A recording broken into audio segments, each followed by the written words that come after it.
Bom dia, boa tarde. Ao decorrer desse trabalho, iremos apresentar o seminário sobre fotossíntese aos alunos do primeiro ano A da ETEC Tereza Nunes, sob orientação da professora Simone Amadeu. Integrantes: Alexandre Fernandes, Bianca Santos, Eduardo Bruno, Gabriela Pereira, Guilherme Alves, Henrique Shigemitsu, Isabela Araújo e Matheus Bezerra. Fotossíntese é um processo realizado pelas plantas para a produção de energia necessária para a sua sobrevivência. Estaremos esclarecendo como ocorre esse importante processo e os benefícios que ele traz. Ao falarmos desse processo, primeiro devemos destacar a situação da biosfera primitiva terrestre. Sendo assim, podemos obter uma noção do quão importante foi o desenvolvimento dos primeiros seres fotossintetizantes. Há mais ou menos 3,5 bilhões de anos atrás, com o desenvolvimento dos primeiros seres unicelulares e com suas constantes liberações de oxigênio na atmosfera, possibilitou o desenvolvimento dos primeiros seres aeróbicos, que logo depois evoluiriam para compor a segunda parte da cadeia alimentar, ou seja, a parte consumidora primária. A fotossíntese trata-se de um processo complexo, as quais resultam em compostos orgânicos, glicídios ou carboidratos e a liberação do gás oxigênio. Nesse processo, plantas e outros seres vivos sintetizam energia luminosa e energia química. A energia química ela é vital para o metabolismo celular dos seres fotossintetizantes. Como sabemos, a origem desse processo depende de uma fonte de luz, podendo ser este o Sol ou fontes artificiais confeccionadas em laboratórios. Para que a energia luminosa seja convertida em energia química e a formação de compostos orgânicos, deve-se notar 3 elementos: água, dióxido de carbono e pigmentos fotossintetizantes, a qual capta a fonte luminosa do meio. A fotossíntese ocorre no cloroplasto dos seres eucariontes ou no citoplasma dos seres procariontes. Esse processo depende de uma fonte de carbono, uma fonte de hidrogênio, uma fonte luminosa e um pigmento clorofilado, sendo estes os reagentes.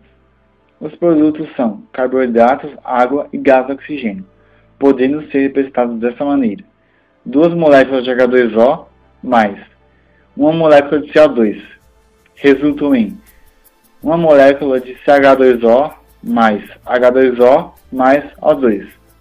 A equação geral é 12 moléculas de H2O mais 6 moléculas de CO2 resultam em C6H12O6, a fórmula da glicose, mais 6H2O mais 6O2. Cloroplasto. Acredita-se que essa organela se originalizou quando os primeiros seres eucariontes fotossintetizantes, as algas unicelulares, eram protozoários que acabaram fagocitando um procarionte produtor de clorofila. De alguma forma, o organismo fagocitado não foi digerido, mas preservado, dando origem ao cloroplasto. Essa teoria é conhecida como endossimbiose. Estrutura do cloroplasto. O envoltório é a parte externa do cloroplasto, formado por 2 membranas. A molécula de clorofila está localizada na membrana interna.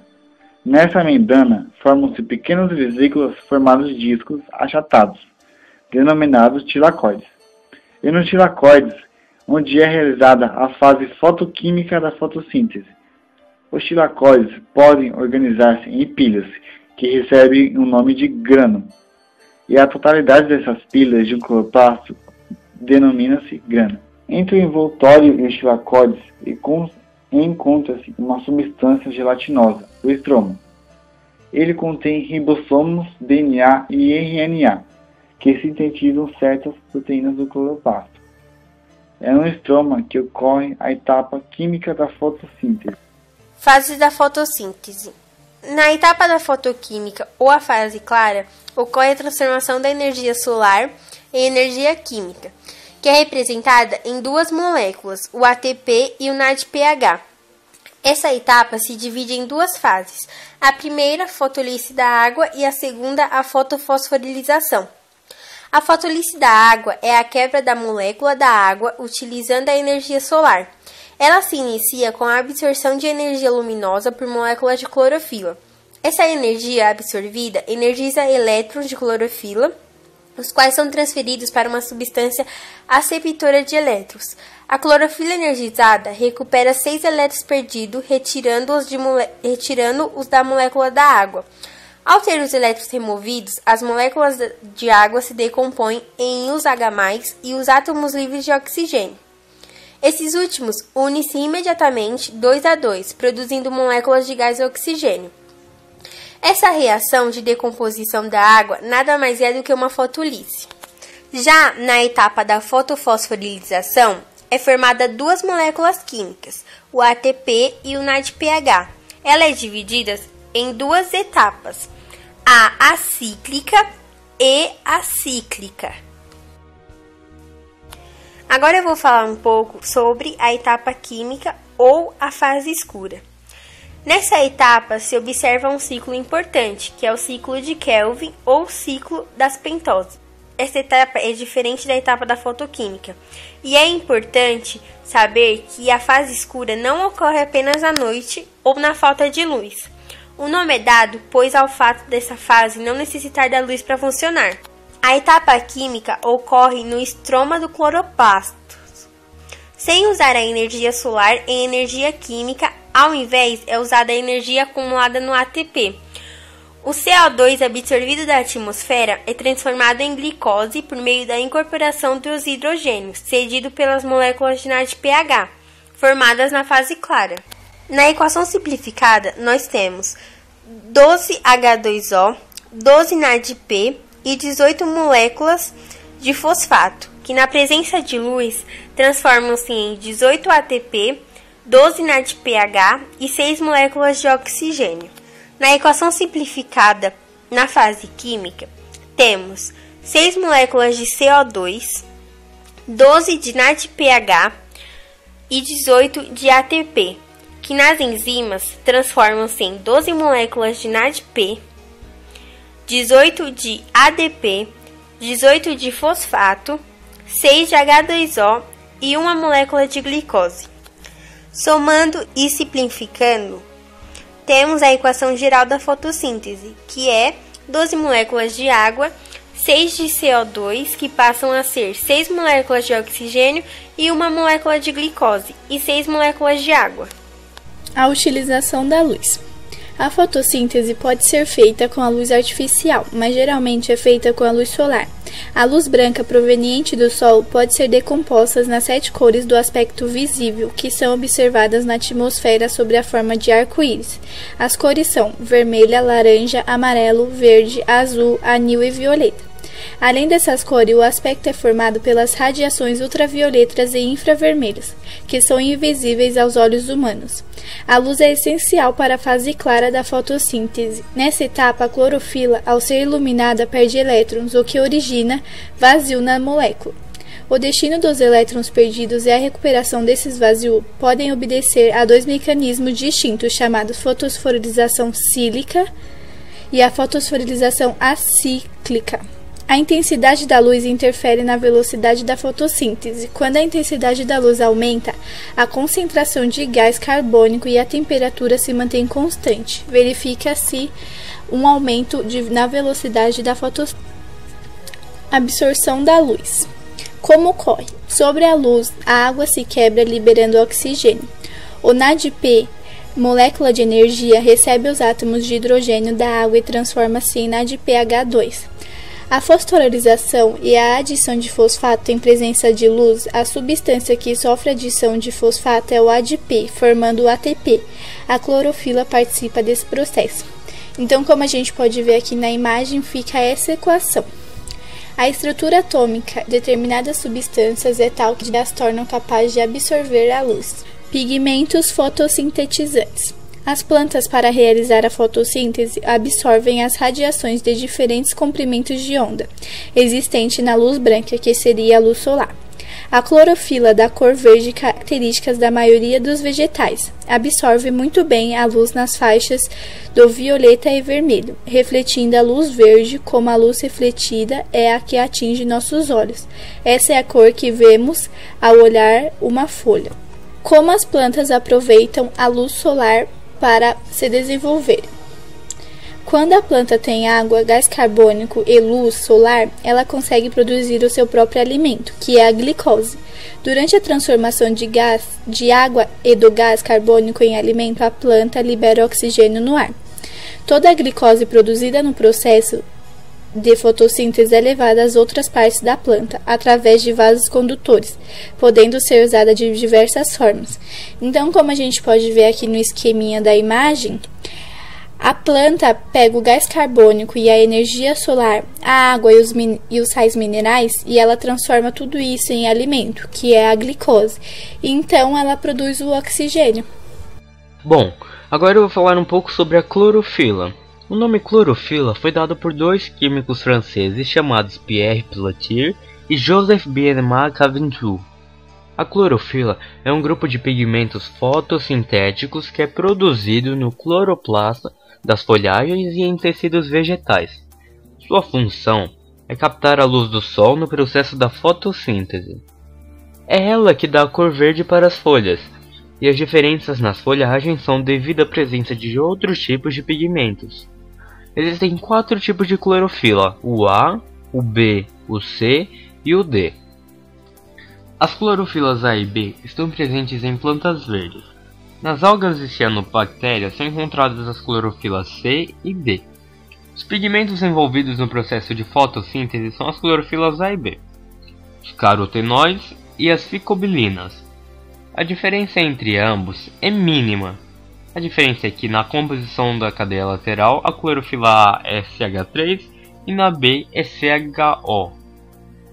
A clorofila é formada por um átomo de magnésio que situa-se no centro da molécula, que é chamado de anel porfirínico, que é estimulado pela luz solar, e é formada também por uma cauda, que é feita por cadeias hidrofóbicas. No cloroplasto, a clorofila e outros pigmentos estão molhados nos tilacoides em unidades chamadas fotossistema.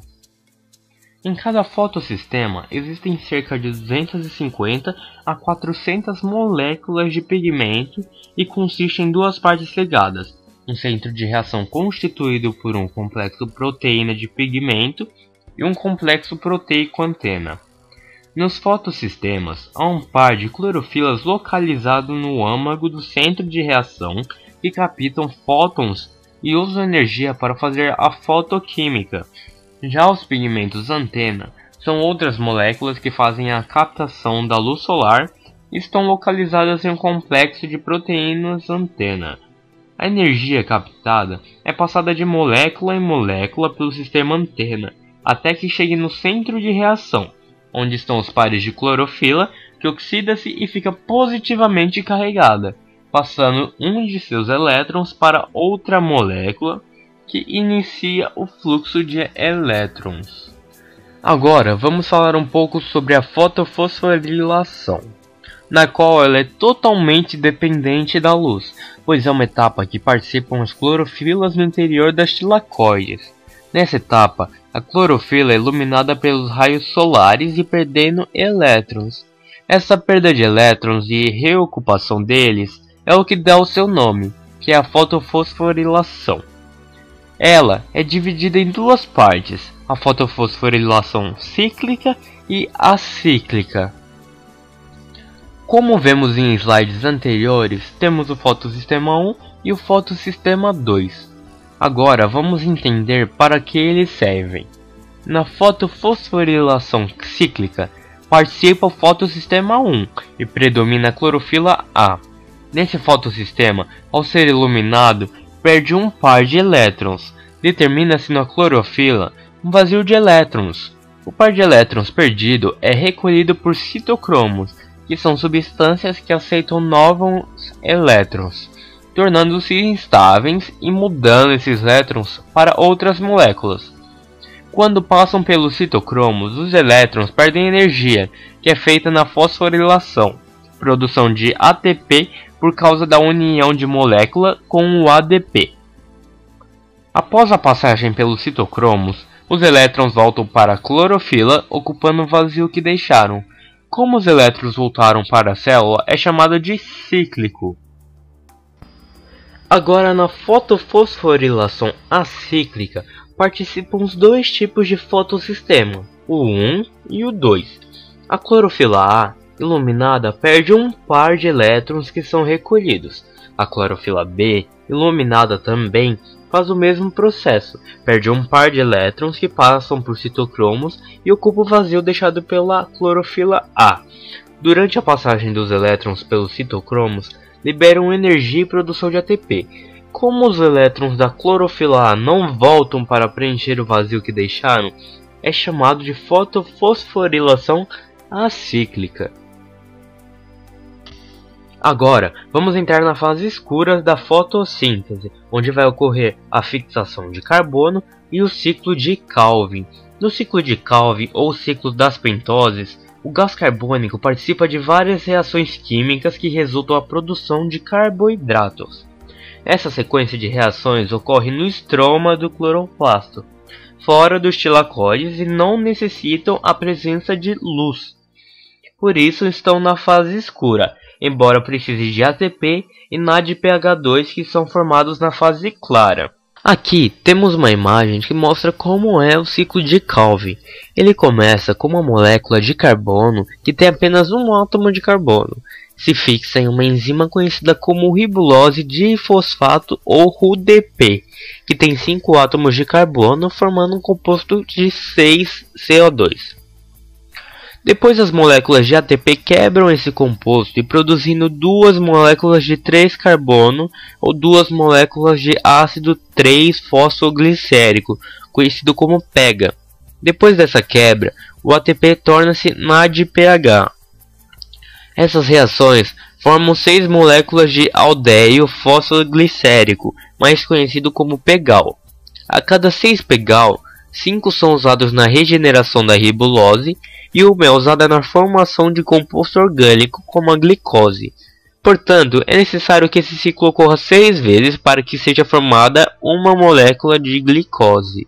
Vamos dar uma olhada no balanço geral do ciclo de Calvin. Esse ciclo é uma atividade bioquímica que tem alto gasto energético, pois para fixar 3 moléculas de dióxido de carbono, a gliceraldeído 3-fosfato, são consumidas 9 moléculas de ATP e 6 de NADPH2. Em um balanço geral, converter 6 CO2 em uma molécula de glicose e regenerar a ribulose difosfato, são necessárias 12 NADPH2 e 18 ATP. Vamos conhecer a equação da etapa fotoquímica no ciclo de Calvin. Lembrando que do lado esquerdo temos o reagente e do lado direito temos o produto. Como reagente temos 6 moléculas de CO2, 12 NADPH2, mais 18 ATP, e no produto vamos ter 6C H12O6, que é a fórmula da glicose, mais 6 moléculas de água, mais 12 NADP, mais 18 ATP, mais 18 Pi.